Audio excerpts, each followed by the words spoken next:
UND 65 president. So we're going to do a quick presentation on basically a couple of items, primarily dealing with just the general structure of unions, union dues.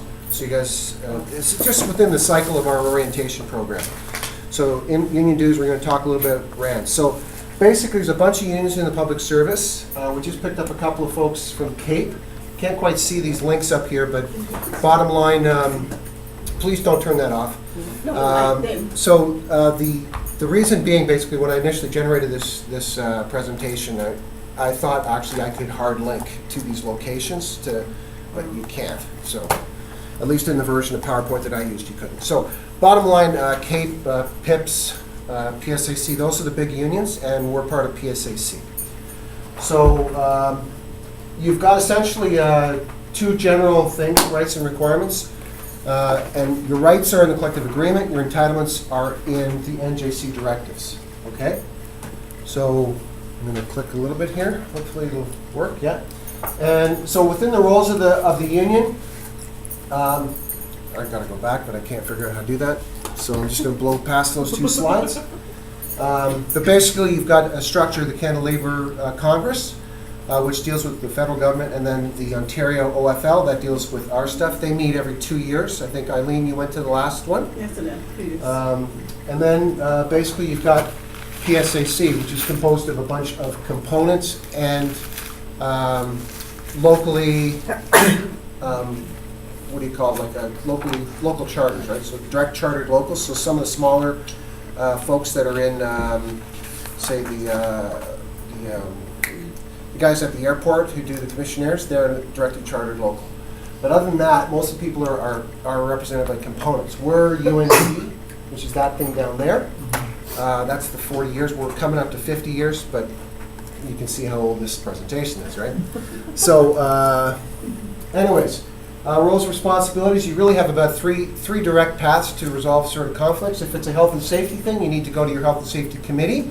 If you don't have a committee, then you need to go to your health and safety rep. Those people are identified up on the web page. If you go to the UND 625, if you actually Google UND 625, you're going to end up at UNDE's component web page for us, right? But it's up on the component website under locals, Ontario, UND 65. So occupational healthy stuff, that goes up to the committee and they get stuff resolved.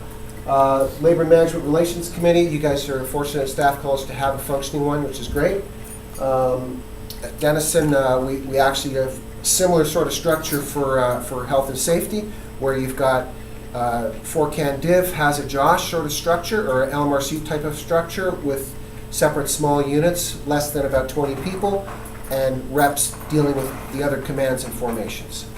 So, and then the third one is just basically dealing with your local steward on matters related to, interpreting the collective agreement and all that kind of good stuff. Right now, Eileen is the primary steward here for this staff college. We are looking for other victims, but essentially, as it stands right now, that normally happens in January.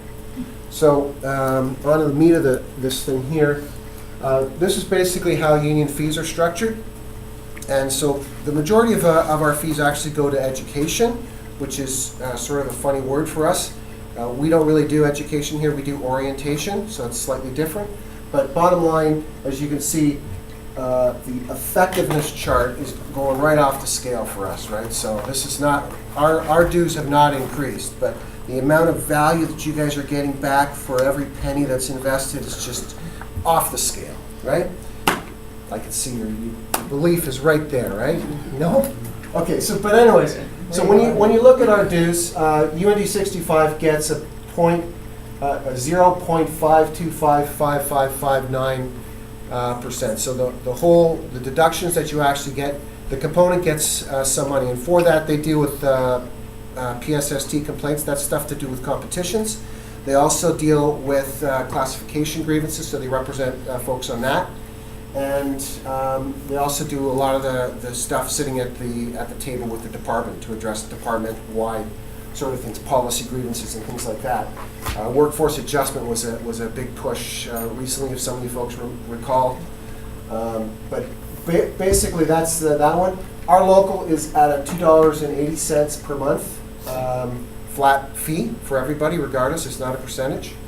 And then the PSAC, they use 0.8889 plus some other possible funds depending on the situation. So if the strike fund, so if people, like right now nobody on PSAC is on strike, knock on wood, but CRA, for example, they're right before the PIC, that's the Public Interest Commission. So they'll be in all things being equal, if the Public Interest Commission comes back with a finding and the government actually implements it, then they may avoid a strike. But if the government decides to ignore it, then most likely you're going to be looking at a strike for CRA just around tax time, which might help all of us out, but not so much for the CRA folks. But if that happened and it pulled down the strike fund below 10 million, you'd see a small increment on your dues increase. So they'd pick it up from everybody to help out those guys. And similarly, CRA, all the other guys who are working, because you've got a number of, PSAC's got a number of these direct, like non-departmental type organizations. So if the entire public service shut down, CRA would probably still be running because they're on a separate Canadian Revenue Agency. Oh. Same for the food inspection guys. They're not departmentally linked, right? So the government shuts down, it doesn't mean CRA shuts down. Right? Like if PSAC goes on strike, it'll go on strike based on the bargaining units. So Treasury Board bargaining units like us, D&D, would go on strike, say for example, and CRA, they'd still be up. So their dues would be increased, ours would stay kind of the same. Is immigration in the same field as we are? Immigration, IRB, Immigration Refugee Board, I think they're a department as well still. Oh. I'd have to go back. But there's basically it's agencies, right? So CRAG has got DRDC, and they're separate from us. So basically for us, we represent everybody except for the guys up in CRAG. So that's essentially how the dues structure is set up. And essentially, the majority of it goes to your education stuff. That's where a lot of it goes to. So they try and get people informed and stuff. So take advantage of it because there's a lot of unions that don't have that. And the other big expense is bargaining. So if you haven't noticed, we're like nonstop bargaining. We bargain for 3 years. They give us a contract that expires in 6 months, and it starts all over again. So. The last one is RAND members, so just so folks understand, remember there was some talk recently about the government not respecting this particular piece of legislation or trying to change it or whatever. And so it goes all the way back to 1945, and it was put in place to kind of give people who may not necessarily have the ability to collectively bargain with their employer a level playing field with everybody else. So that's essentially, you get a benefit from being part of a union, you pay dues. And Judge Rand put that in place back in '45. The other thing is, we have improved working conditions, training opportunity, conventions and conferences and things that we can tap into to get some of our issues addressed through other channels like OFL and whatnot. So that's pretty much my presentation on your dues and your benefits and stuff. Hearing no questions or seeing no hands, I'm going to push the off button. Thank you so much.